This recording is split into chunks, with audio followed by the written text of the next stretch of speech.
Are you ready? দেখি দেখি না খুব ভালো লাগছে। তো মুখটা কি যাচ্ছে না, ওটা তো ধরা আছে বলে দেখা যাচ্ছে না। তুমি কি বলো দেখি কে সে কিভাবে আমি বলবো?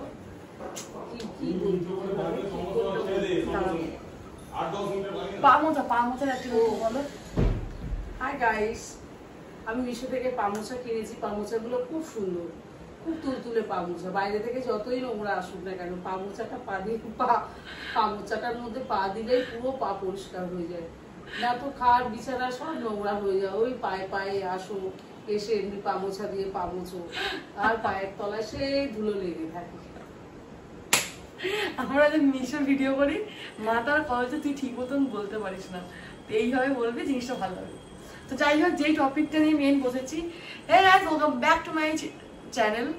তো আজকে ব্লগটা হচ্ছে, অনেকজন বলে মাম্মাম জামাইবাবুকে পাপা কেন বলে, তার কারণ অনেক বড়, তোমাদের কত গল্প বলবো, তো পুরো ব্লগটাই ওই কারণেই হয়ে যাবে যে মাম্মাম জামাইবাবুকে পাপা কেন বলে। আচ্ছা, তো আমাদের বিয়ে হয়েছে আমার দিদির 1 মাস পরেই, আমার বিয়ে হয়েছে। তো হতে দিদি আগেই প্রেগনেন্ট হয়েছিল, তো আমি পরে। দিদি যখন প্রেগনেন্ট হয় তখন বিহার থেকে এসেছিল কলকাতায় মায়ের কাছে দেখা করতে, আবার কলকাতা থেকে যায় বিহার, তখন দিদির মিসক্যারেজ হয়, তখন দিদি বাচ্চাটা মিসক্যারেজ হয়ে যায়। তো তারপরে অনেকবার চেষ্টা করেছে, তখন আর আসেনি। তো মিনিমাম 3-4-5 বছর পরে আবার হয়, তার আগে আমি প্রেগনেন্ট নিই। যেহেতু দিদি অনেকবার ট্রাই করেছে, অনেক ডাক্তার দেখেছে, বড় ডাক্তার দেখিয়েছে, অনেক জায়গায় গাইনিক ডাক্তার দেখিয়েছে। তো যখন কনসিভ করছিল না, দিদি আশাই বলতে গেলে ছেড়েই দিয়েছিল। তারপর যখন মাম্মাম হলো, যখন হসপিটালেও দেখতে আসলো, আমার একটা ফটো আছে, যদি আমি পাই তো পাশে লাগিয়ে দেবো। দিদি মাম্মামকে কোলে নিয়ে খুব কেঁদেছিল হসপিটালের মধ্যে, আর জামাইবাবু বাবুকে নিয়ে মাম্মামকে কোলে নিয়ে বললো তুই আমাকে পাপা বলি, তুই আমাকে পাপা। ওরাও আশাই ছেড়ে দিয়েছে।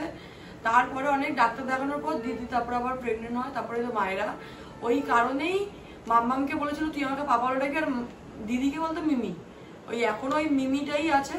কিন্তু আমার খুব ভালো লাগে মাসিমণি, পিসিমণি, মণিমা, এইসব নাম আমার খুব ভালো লাগে। কিন্তু যেহেতু ছোট বাচ্চা এত বড় বলে রাখে, ছোট থেকে মিমি বলে ডাকে, এখনো মিমি। আর যেহেতু মায়েরা মাম্মাম জামাইবাবুকে বলে পাপা, ওই থ্রু দিয়ে মাম্মামও মায়েরাও সোমনাথকে বলে পাপা। এর থেকে আর কিছু বেশি নয়। অনেকজন অনেক বাজে বাজে কমেন্টস করে, তাতে আমার কিছু যায় আসে না। আর এই জামাইবাবুর আমার সম্পর্ক তো খুবই অন্যরকম, না ভাই বোন না জামাইবাবু, কারণ দুই শত্রু। আমরা দুজনকে একদম চোখ দেখতে পাই না, আবার দুজনের সঙ্গে খুব ইয়ার্কি মারি। আবার এই জায়গায় আমি আছি এখন আমার দিদি জামাইবাবু থ্রু, তাই না মা? হ্যাঁ, এই জায়গায় আছি আমার দিদি জামাইবাবু থ্রু দিয়ে। অনেক করেছে ও, আমি যতটা দেখেছি ও নিজের বোনকে যতটা সাহায্য করেছে, ও সোমনাথকে অনেক করেছে। আবার এইটা বলেও যে পুচুকে আমি কিন্তু একদম করছি না, এটা শুধু মাম্মাম আর সোমনাথের জন্য করছি। এখন তখন তো বাবু হয়নি। মাম্মাম আর আমার সঙ্গে আমার জামাইবাবুর যা গালাগালি দিয়ে ঝগড়া তুতু ম্যামা হয়, তোমরা জানলে কি বলে, মানে শতাশতিন বলতে পারো। ওইরকম বাজে কোনো এই নয়, সে বাদই দাও। অনেক করেছে, এখনো করে। কোনো ডিল এলে আগে, আর আমাদের ডিল যা আসে সব ও দেখে, যতগুলো প্রমোশন সব ওই দেয় আমাদেরকে। আর এই জায়গায় গেছি বলতে, আর আমার অনেকজন জিজ্ঞেস করেছে অনেক, ওইগুলো অন্য ব্লগে হবে, যেগুলো আজকে ফেসবুকে আমি একটা কমেন্ট করেছিলাম যে না, রিলস পোস্ট করেছিলাম যে কিছু কোয়েশ্চেন থাকলে আমার শাশুড়িকে করতে পারো, আমার শাশুড়ি অ্যান্সার দেবে। তো ওইটা তো অন্য এতে আসবে। তুমি কি আমার ভিডিও করা পছন্দ করো? সব বলো। আমি সত্যি কথা বলতে কি, আগে আমি একদমই পছন্দ করতাম না। যখন ও দেখলাম যে খুব আগ্রহ ভিডিও করার জন্য, খুব আগ্রহ, তারপরে সোমনাথও খুব আগ্রহ, তখন আমি ভাবলাম যে ওদের দুই স্বামী স্ত্রীর মধ্যে কথা, ওরা যখন নিজেরা রাজি, আমি তো শাশুড়ি, আমি বাধা দিয়ে কি করবো? ওদের ভালোটা যদি ওরা নিজেরা বেছে নেয়, আমার তো আর তখন বাধা দিয়ে কোনো লাভ নেই। আগে আমিও খুব ক্যামেরা শাই ছিলাম, অত ক্যামেরা করতে ফটো তুলতে পছন্দ করতাম না। যেহেতু এখান থেকে ইনকাম তো করতে হবে, ওই জন্য আমরা করি। আর এমনি কোনো প্রেশার তো নেই, আমাদের চাপ নেই। যেহেতু স্ট্যান্ডটা রাখা আছে, আমার মুখ দেখাচ্ছে না, আমাকে এমনি করে মুখ দেখাতে হচ্ছে। কিন্তু এমনি ভিডিও হয়ে গেলে মুখটা দেখাই যাবে।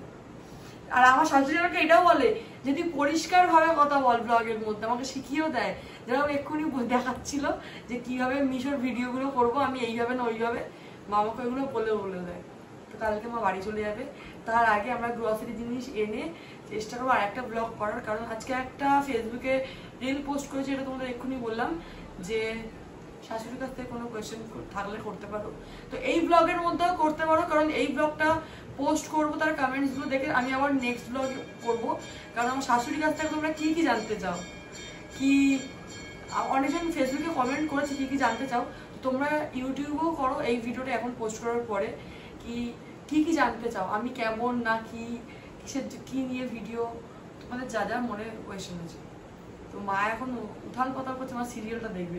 মা একবার করে ক্যামেরা দেখছে, একবার করে এরকম করে টিভি দেখছে, আমি বুঝতে পারছি। তো আমরা এখন যাবো।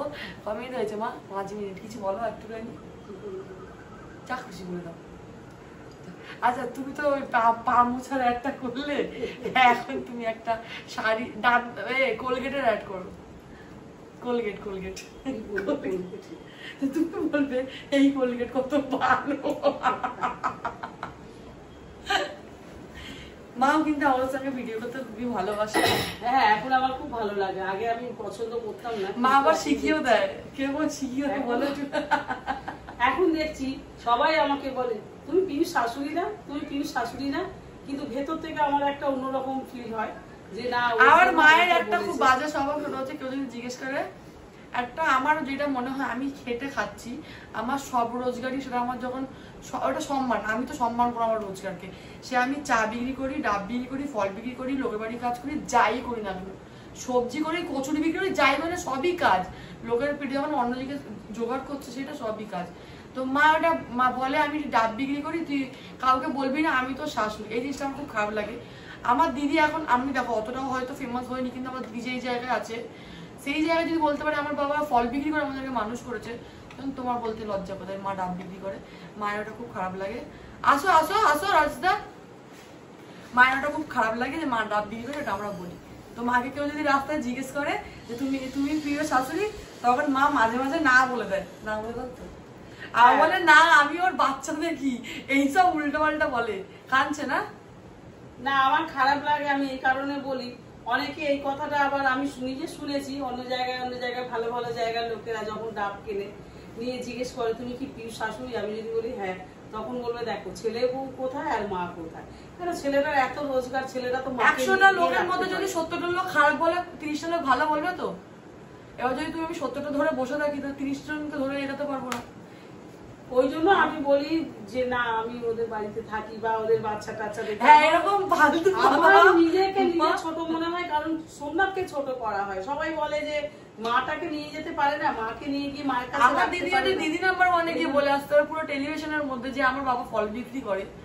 তোমার কিছু লজ্জা আমি দেখি না, আমার তো লজ্জা করে না আমার বাবা ফল বিক্রি করে। আমার লজ্জা আমার শাশুড়ি ডাব বিক্রি করে। আজকে থেকে না, আমি এটা অনেক বছর ধরে করছি, আজ বোধহয় যতদিন আর অনেক বছর ধরে করছি আমি এটা। কিন্তু আমি চাই না যে সোমনাথকে কেউ ছোট করুক এই কথাটা বলে যে ছেলে বউ এত ভালো আছে, ফ্ল্যাটে আছে, আর মা দেখো রাস্তায় বসে ডাব বিক্রি। কেন আছো সেটা বলো। এই কেন আছি এটা আমার দোষ, কারণ আমি আসতে চাই না এখন ওদের কাছে। ও আমার ছেলে বউ অনেকবার বলেছে যে তোমরা আমার কাছে মা বলে আমার গত থাকতে আমার এ থাকতে আমি কারোর কাছে, আমি এখন কারোর কাছে বোঝা হতে চাই না, আর আমার ভালো লাগে না কারোর কাছে বোঝা হতে।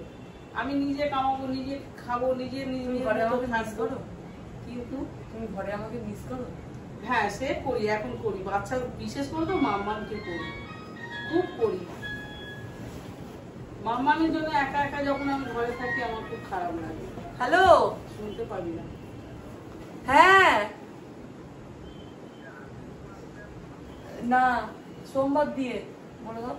হ্যালো, হ্যাঁ বল। করে দিয়েছি আমি বলছি মাসি, ঠান্ডা লেগেছে, কারণ আমার শাশুড়ি এসি চালাতে দেয় না, ওই জন্য ঠান্ডা লেগে গেছে। হ্যাঁ মাসি বলছি, বল। এই দেখো হাঁচি হাঁচি পাপা, আমার তো খুব শরীর খারাপ, তোকে বলেছিলাম। আমার জামাটা কালকে ঝড়ে উড়ে গেছিল বলে আমি আজকে পরে নিয়েছি। ঝুনুকটা তো দিয়ে দিয়েছে, ঝুনু আর আমাকে দেবে না কেন আমার সঙ্গে। যাই হোক ব্লগটা যেটা দেখা হচ্ছে নেক্সট ব্লগে। লটারিওয়ালা ছিল, লটারিওয়ালাকে আমি